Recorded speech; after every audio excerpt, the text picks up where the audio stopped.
कुछ लोगों को ऐसा संशय रहता है कि राजा दशरथ ने वशिष्ठ जी से मुहूर्त निकाला और तब भी उस मुहूर्त पर भगवान श्री राम को राज तिलक की जगह क्या हो गया, वनवास हो गया।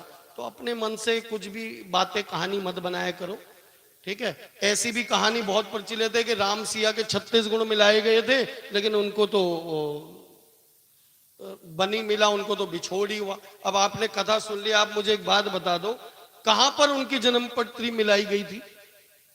वो तो ये भी नहीं पता था कि धनुष तोड़ेंगे भी भगवान श्री राम।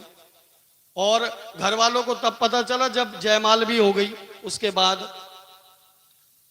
तो अब आप एक बात बताओ, 36 गुण कब मिलाए?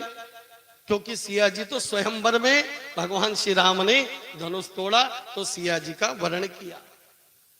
तो अब बताओ ये बेकार की कथा है या नहीं है? इस कथा का कोई है लॉजिक? कोई लॉजिक नहीं है। लेकिन ये ऐसी उड़ाई जाती है जिससे हमारे धर्म ग्रंथ, हमारी जो ये चीजें हैं, इनको बदनाम किया जा सके। थोड़ा सा दिमाग लगाया करो। ये कथाएं बड़ी प्रसिद्ध हैं। अब ऐसी भी कथा प्रसिद्ध है जो मैं अभी बता रहा हूं आपको।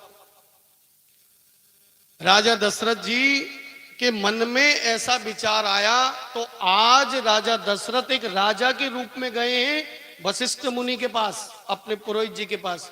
उन्होंने ये नहीं कहा कि श्री राम का राज्याभिषेक का मुहूर्त निकालिए, ऐसा नहीं कहा। आप रामचरितमानस को ठीक ढंग से पढ़ना, या कोई भी आप कथा को पढ़ेंगे तो आपको पता चलेगा।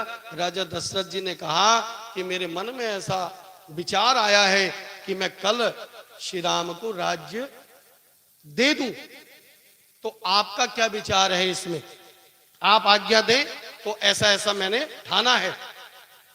अब देखिए, वशिष्ठ मुनि पुरोहित हैं, लेकिन जब राजा का आदेश होगा तो वो राजा के क्या हैं? प्रजा हैं। उनको राजा की आज्ञा का पालन करना ही होगा। यदि वो शिष्य के भाव से जाते, यजमान के भाव से जाते और पूछते कि मुहूर्त निकालिए कब का बैठेगा, तो तब तो हम कहते। तो ऐसी ऐसी कथाएं अपने आप बन जाती हैं। इन पर थोड़ा ध्यान कम ध्यान दिया कीजिए।